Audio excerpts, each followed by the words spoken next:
Hello, my friends. Welcome back to the PC Elitist. I am Corey Lineck. I am Sean Freeark.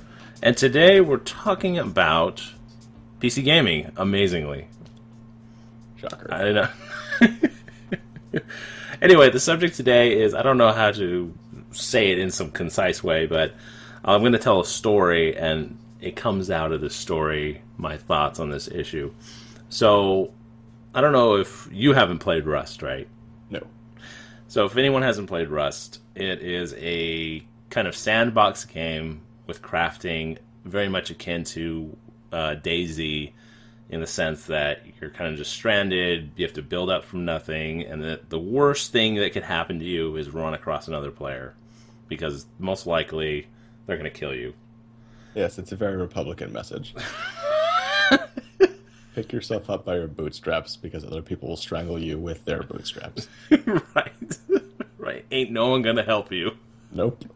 So, anyway, that's generally the game. I was playing with a friend who I met through this channel, Rapid Fire Reaper, and we were running around in the game, and he was kind of teaching me the ropes.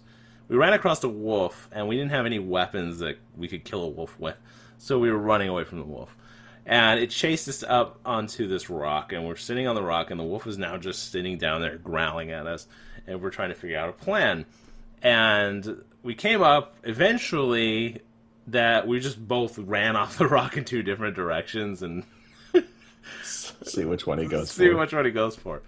But what we tried a few things while we were sitting on the rock staring at the wolf, and one thing I tried is I went into my inventory, and I had some animal meat from another kill when we killed a cow or a pig, walking around. And I threw the meat off the rock, seeing if the wolf would go get it. It didn't work. The wolf completely ignored the nice, tasty meat sitting next to him. And it occurred to me, Max said to me, or Rapid Fire Reaper, whatever you want to call him, he goes, man, I wouldn't have thought of that. I wish that worked. And it occurred to me that had that been something that does work, even as early as this alpha stage, because players are so involved with the game when it has so few features, the few features that are figured out are all known by the community so quickly. Because not only are we so involved with the game at its early stages when it only has a few of the many features we assume it'll have when it comes out, but that information is disseminated so quick in our modern time with YouTube and Twitch, wikis. Everyone kind of knows everything. So I feel like had we gotten stuck on the rock and we did have the ability to throw meat and distract the wolf and run, we kind of already know it going in. Yeah, it would have been gospel by now that's what you do if you're cornered. Exactly. So that was my concern, because I have this concern now that we get into games so early that we no longer have that self-discovery, that kind of pop, a 1.0 or game that has gone gold when it comes out. And I mostly support this whole movement to have Kickstarters and people investing early in games to fund development and to get in games early to experience and help drive the creation of the game to a point. My philosophy, I'd rather have developers building a game they want to play rather than 100,000 people telling them what to make, right? So, to a point, them kind of sway how the game goes one direction or another, which I think is a good thing. But there is something that, to me, has been lost in that evolution, and that is this idea of just kind of a game coming out, you never really knowing anything about it, and having this really strong experience because you're playing a polished game and you're discovering all these ideas that it puts forth for the first time. Yeah, I think that is certainly one of the things you do lose, though.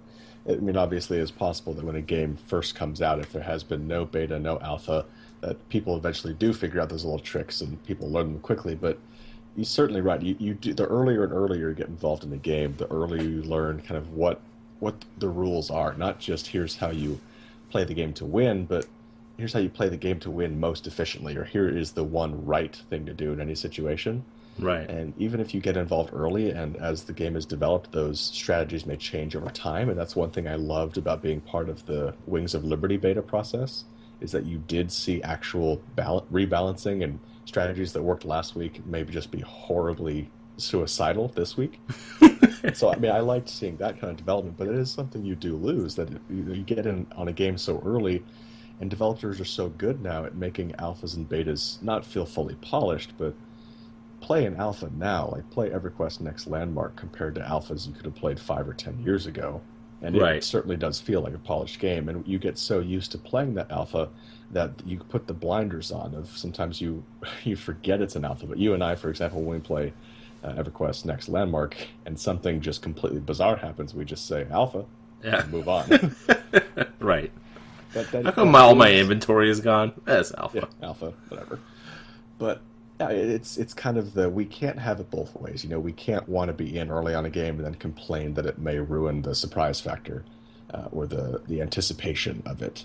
So Right. we kind of have to we have to pick one way to feel about it. I think I agree. I'm very much a supporter of getting in early, but I would sort of prefer to get in early, support someone who has a great idea, and not necessarily make them feel accountable to me every step of the way. I don't think I can be shown, concept art or a demo or a new cinematic or even footage, showing me the engine of the world.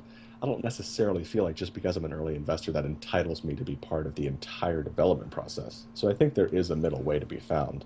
But right now, I think developers really do feel the pressure to put out a playable alpha and to make it stable early on.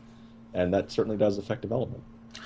Right. And I don't think anything that's happening right now will go away. So I'm trying to come up, like, personally, what my strategy moving forward is. And I almost feel like the games I'm kind of lukewarm about, I'm most willing to get into an alpha early and check it out to see if it's something that I'm really interested in. Games like Star Citizen or when Broken Age was in development are almost the games I kind of I'm really excited that they're coming out. I'm super excited for Star Citizen, and I'm almost want to keep my hands off of it in a sense because I just want to experience it when it's 1.0.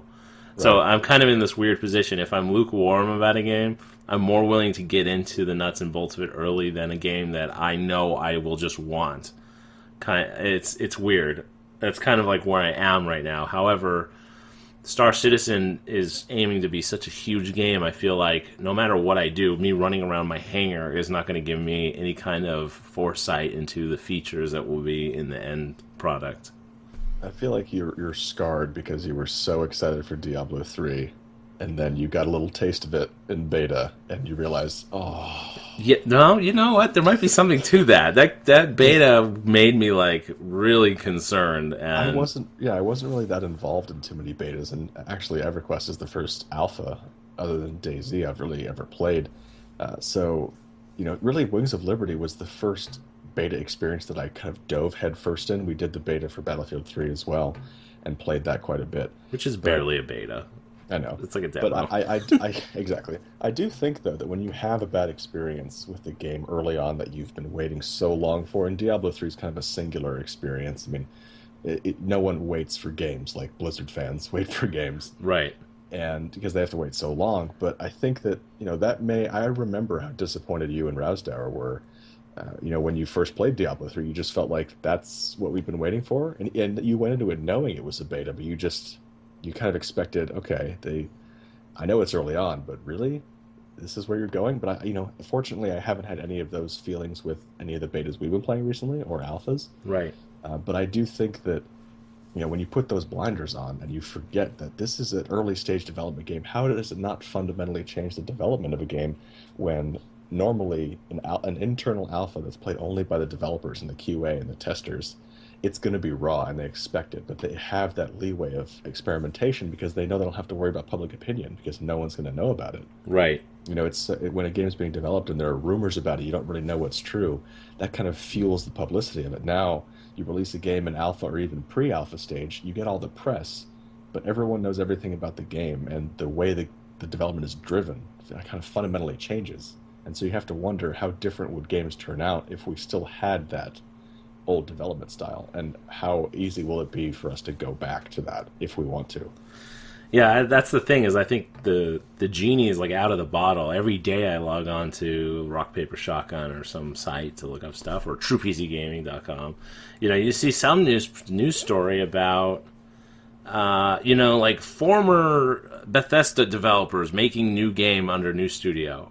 It just seems that everyone is this is I mean I think this is very extreme right now where this new wave of the ability to Kickstarter a game or pre-fund a game and start the development that way is really unbalancing like big studios. Like all these big guys want to just do it in indie style, and I think it'll kind of, if you think about like a wave in the water, it'll kind of flow back later, and then it'll all kind of level out. So we'll have more classically developed games, and then some that are developed through this means, and it'll all kind of be level. But Well, yeah. Sorry, go ahead. but I feel like the genie's out of the bottle. There's just going to be certain games that I'm going to have to decide personally. I'm just not. I might support it financially, but I'm not going to get into it because I don't want to ruin it for myself because I feel like it's so easy to do that. Yeah, I think, well, the AAA games certainly haven't, anywhere near, fully succumbed to this temptation to release games, alpha and beta. I think Battlefield is about as close, or Diablo, StarCraft is about as close as you get to a game on that scale. You're never going to see Call of Duty release in beta. Right. They're too protective of that brand. But I do think it is interesting, though, that you have all these AAA games that are being fully developed and hopefully fully polished and then released, and people are anticipating, people are waiting for that pop, and they do get that first sense of wonder when they first play the game. But what happens when a AAA game comes out using the traditional development style and it kind of flops? Maybe not commercially, but as far as ratings go, can that contribute to reinforcing the pressure on developers to let gamers in earlier in the process so you can kind of you can dab your feet in the waters of public opinion? I just feel like if you have so many games come out where people are willing to wait and pay the full $60 and play a game when goes gold, it goes 1.0. But if the game isn't rated very well, you might feel like, well, if we had let gamers in early, even if we had like a halfway between beta and full release, a month early, and just kind of dabble our feet. Right. I wonder if that kind of pressure seeps into some of these bigger studios. I feel like it doesn't because there was that video that I found. I don't know. It was a year ago or so about this guy basically statistically telling. He was talking to developers. He was talking to publishers basically, and he was saying from a marketing standpoint, you want to make the most money on your game. You don't let people play it. Like that was his final analysis.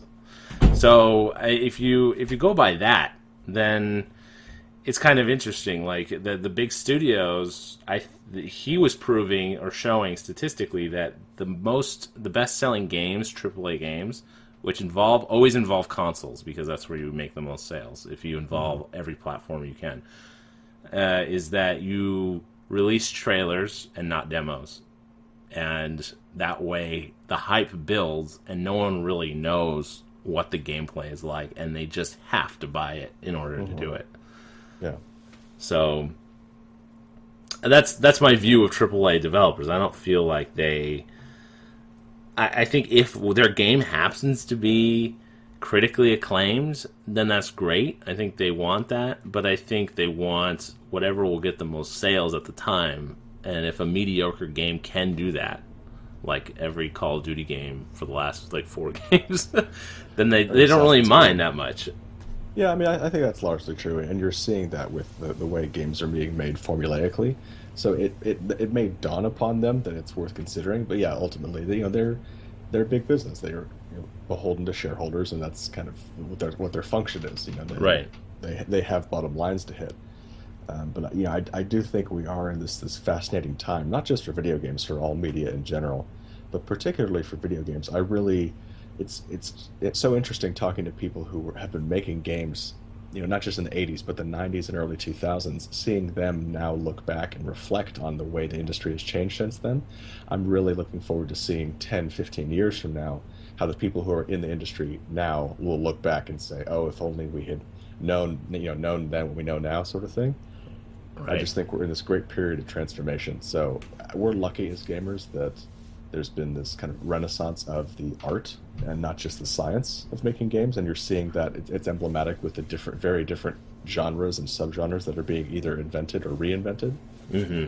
So it's all in all, it's a great time to be a gamer. Well, I think we'll end with that because that's a great note to add on. Just so everyone knows, I'll put a link to the podcast if you're watching this on YouTube, where you can find the podcast. And I think our podcast has links to our YouTube channel if you want to watch it on YouTube. So, any way you want PC elitism, you can get it through those means. I will be at the GDC next week and doing a report to True PC Gaming. We're still figuring out how I'll do that, whether it be a daily basis or one big report at the end. So I hope you guys come to check that out. My name is Corey Linak. My name is Sean Friark. This is the PC Elitist signing out.